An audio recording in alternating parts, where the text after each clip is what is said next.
Bonsoir à toutes, bonsoir à tous. C'est l'heure de votre JT sur Clermont Première. Au sommaire ce soir, l'abstention pourrait être élevée dimanche lors du premier tour de la présidentielle. Reportage sur un marché dans un instant. ASM Montpellier en rugby, c'est ce soir. Pour les Clermontois, ce match de top 14 devrait servir de répétition avant la demi-finale de Coupe d'Europe la semaine prochaine.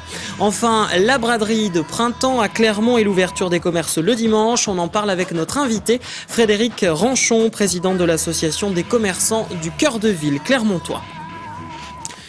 Plus que 2 jours avant de faire son choix, le premier tour de l'élection présidentielle aura lieu ce dimanche et certains sondages promettent un taux d'abstention élevé, parfois similaire à celui de 2002. Ce matin, nous sommes allés sur le marché Saint-Joseph à Clermont pour voir si les électeurs prévoyaient d'aller voter et s'ils avaient déjà fait leur choix. Ariane Monfray et Philippe Robert. Un vendredi presque comme les autres au marché Saint-Joseph dans le quartier de la Gare. À 48 heures du premier tour d'une élection présidentielle, les esprits sont forcément tournés vers le scrutin. Ce matin, les Clermontois étaient bien décidés à accomplir leur devoir civique ce dimanche. On a obtenu le droit de vote, alors il faut quand même s'en servir. C'est la démocratie et qu'il faut aller voter. Même si vous votez blanc, il faut aller voter. Je vais voter, oui et non. Je suis encore en pleine réflexion, on va dire. Voilà. Ça devrait être obligatoire, d'ailleurs. Parce qu'il y a plein de gens qui se sont battus pour le vote, donc il n'y a aucune raison de ne pas aller voter. Les sondages évaluent pourtant l'abstention à 26% pour le premier tour ce dimanche. C'est 10 points de plus qu'en 2007. Ici, les visiteurs du marché que nous avons rencontrés ont une idée bien arrêtée du bulletin qui glisseront dans l'urne ce dimanche. Mon cœur, il penche toujours du même côté, donc je voterai toujours du même côté. Je vais voter blanc, ouais, parce que tout simplement par conviction, je pense que il faut voter, mais par contre je ne me retrouve pas du tout dans les partis politiques qu'il y a. C'est décidé depuis un petit moment, hein. Peut-être qu'il y en a qui sont au dernier moment changeront, je ne sais pas. Mais non, moi j'ai mes convictions depuis un moment, puis voilà. Hein.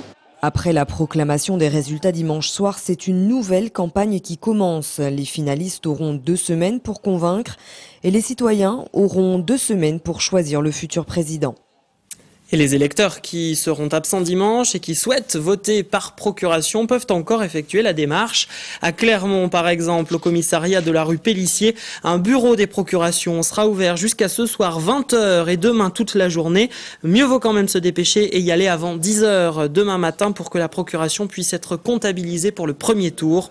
Dans ce bureau, ouvert depuis le 26 mars dernier, plus de 2500 procurations ont déjà été établies.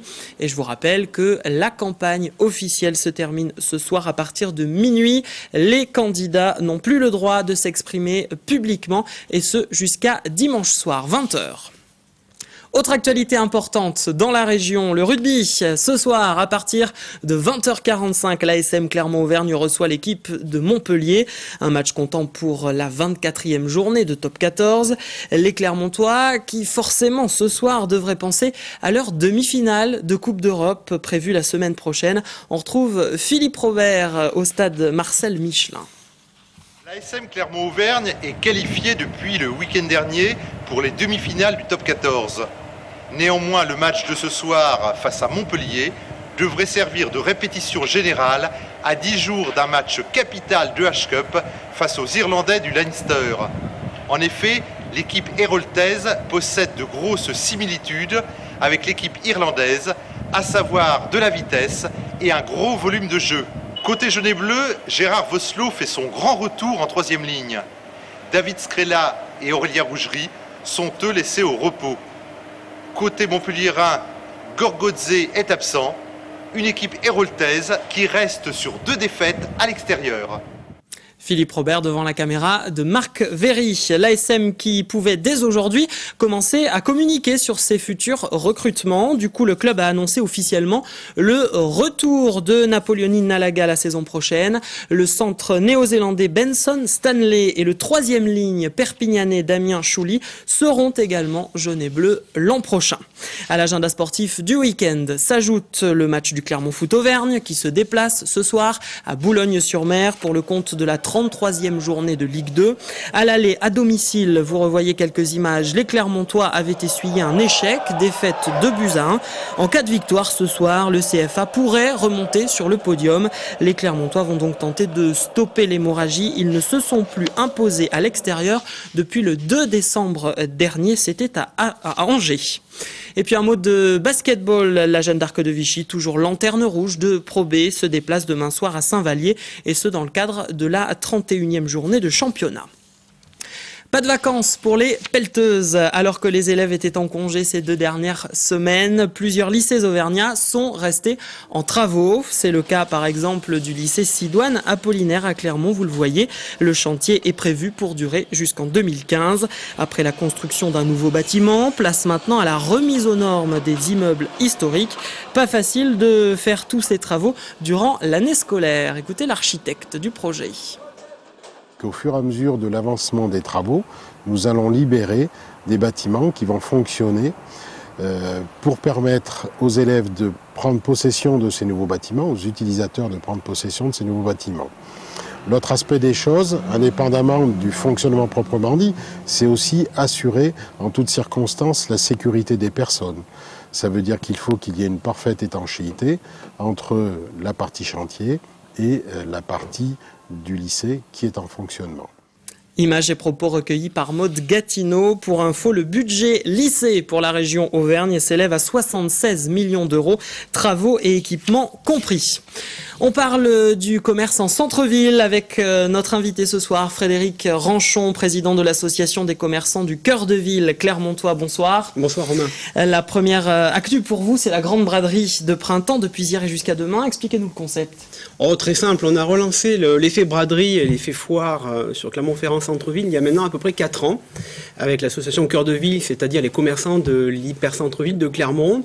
Et on s'est dit que sur des périodes un petit peu calmes au niveau du commerce, c'est-à-dire avril ou novembre, on pourrait proposer facilement à notre clientèle écoutez, des produits à petit prix, des produits qu'on a en stock, ce qui permettrait d'augmenter le flux tout simplement en centre-ville. Alors vous parliez de novembre, c'est la braderie d'automne qu'on connaît depuis plusieurs années déjà maintenant. Là pour le printemps, c'est une nouveauté? C'est pas vraiment une nouveauté puisque le centre-ville piéton historique de Clermont-Ferrand, avec nos commerçants, ça fait déjà 4 ans qu'on l'a mis en place. Mais cette année, on mutualise nos moyens avec Clermont Commerce et on propose finalement à tout Clermont-Ferrand de participer à cette braderie de printemps, ce qui est à mon avis une bonne chose.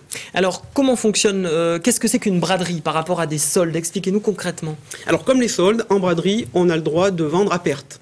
Donc c'est un gage de bonnes affaires pour notre clientèle. Ce sont des produits qui sont de l'année précédente ou de 2 années qu'on a en stock. Plutôt que de les garder et que ça nous coûte cher finalement de garder ces produits en stock, on les propose à petit prix à notre clientèle. Et l'idée et le principe est effectivement de sortir dans la rue et de proposer aux chalands des produits directement dans la rue. Alors avec 2 périodes de braderie dans l'année, 2 périodes de soldes, plus les soldes flottantes, est-ce qu'aujourd'hui les commerçants arrivent à vendre décemment de manière à se dégager une marge leurs produits? Oui, on y arrive malgré tout, mais c'est vrai qu'on peut se mettre à la place du consommateur et quelquefois ils sont un petit peu perdus entre toutes ces périodes de soldes flottantes comme vous le notiez à l'instant. Très clairement, on n'est pas vraiment favorable pour ces soldes flottants. On aimerait véritablement revenir à des soldes traditionnels et effectivement ponctuellement une animation commerciale de type braderie 1 fois ou 2 par an serait suffisant. Est-ce que trop de rendez-vous comme cela ne risque-t-il pas d'inciter les acheteurs à venir uniquement dans les soldes et les braderies et puis de se passer des périodes hors solde? Oui et non, parce que quand il y a vraiment une vraie demande et que le temps est là, c'est vrai qu'on est souvent en période hors promotion, hors solde, mais vous avez raison de dire qu'on a un petit peu habitué notre clientèle à de la promotion toute l'année, que ce soit de la braderie, que ce soit des soldes, que ce soit des offres promotionnelles ou privées. Et effectivement, il faudrait revoir un petit peu tout ça, mais c'est aussi une réponse du commerçant de proximité par rapport à Internet. Je crois qu'il faut, au jour d'aujourd'hui, le commerce évolue, l'offre évolue aussi. Et il faut que les commerçants traditionnels qui tiennent des boutiques évoluent en même temps. Est-ce que c'est un moyen aussi pour vous de lutter contre la concurrence de ces grandes zones commerciales périphériques ? sais pas si on peut parler de concurrence, parce qu'on parle beaucoup de métropole régionale en termes de commerce, et je pense qu'il faut avoir justement une périphérie forte et un centre-ville fort pour véritablement que Clermont rayonne au niveau régional. Les deux ne s'opposent pas donc? Non, pas du tout. Je pense qu'ils sont complémentaires. Il faut sortir de ce vieux concept de dire centre-ville contre zone. Maintenant, il faut parler centre-ville et zone, et il faut que ce soit fort des deux côtés pour faire venir du monde de départements limitrophes. Un mot pour terminer sur l'ouverture des commerces le dimanche. Oui. Le quotidien La Montagne a réalisé un dossier sur le sujet aujourd'hui, et dans ce papier, vous annoncez qu'une réflexion serait en cours à Clermont pour ouvrir les commerces de centre-ville le dimanche. Oui, c'est le cas. Dans notre association, j'ai missionné Philippe Larbios, qui est membre du bureau, pour justement réfléchir et avoir une réflexion un petit peu poussée sur une ouverture possible dimanche, en passant par un centre piéton historique déclaré zone touristique. On a des atouts pour ça, puisque vous savez qu'on a la cathédrale, on a le musée de Fontfrède, on a le 15-13, on a des rues piétonnes qui sont magnifiques, et on pourrait très très bien faire une démarche, je dirais, pour rentrer ce quartier historique en zone touristique, et ce qui nous permettrait d'ouvrir ainsi le dimanche. Ça vous embête de voir tous ces Clermontois aller à Vichy le dimanche ? Non, mais on parlait tout à l'heure de métropole régionale. Vous savez, on parle beaucoup de l'axe Clermont, Riom, Vichy.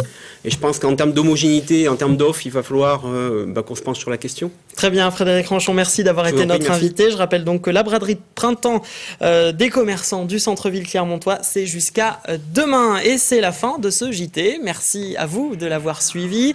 Dans un instant, la météo et puis la suite de vos programmes sur Clermont Première. Dimanche soir, à l'occasion des présidentielles, de l'élection présidentielle, retrouvez tous nos reportages dans les QG de campagne locaux sur le site internet lamontagne.fr. Sinon, rendez-vous lundi pour le bilan et les réactions sur Clermont Première, 12h30 le flash et 18h30 le JT. Excellente soirée à tous et très beau week-end.